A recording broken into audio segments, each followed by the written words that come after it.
नमस्कार माझ्या बंधू भगिनींनो। तर आज आपण माहिती मिळवणार आहोत परिचर्या या उदात्त व्यवसायाच्या ॲडमिशन, त्यामध्ये असणारे वेगवेगळे कोर्सेस, सरकारी, निमसरकारी तसेच प्रायव्हेट डिप्लोमा व डिग्री कॉलेजेससाठी वेगवेगळ्या निघणाऱ्या जागा व त्यासाठी आपण कसे फॉर्म भरायचे याबद्दल आपल्या नर्सिंग ए टू झेड चॅनलवर एक्सक्लुझिव्हली मी तुमच्यासाठी घेऊन येणार आहे प्रत्येक वेळेस येणाऱ्या ॲडव्हर्टाईजबद्दल माहिती, आणि तुम्हाला नक्कीच गाईड करणार की तुम्ही कसं पुढे प्रोसीड करू शकता।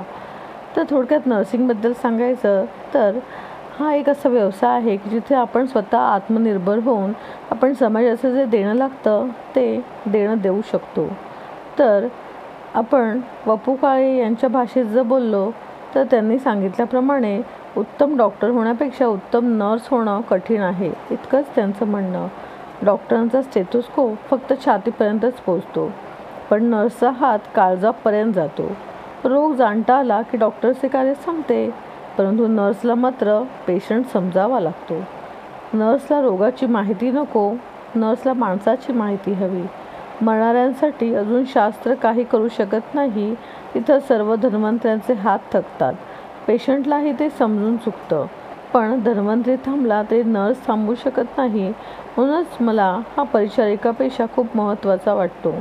डॉक्टर मंडळी फक्त रोग्याचा ताप पाहून मोकळे होतात, पण एक नर्स ताप आणि मनस्ताप दोन्हींचं निवारण करण्यासाठी धडपड करत असते, आणि म्हणूनच मला हा व्यवसाय उदात्त असा वाटतो।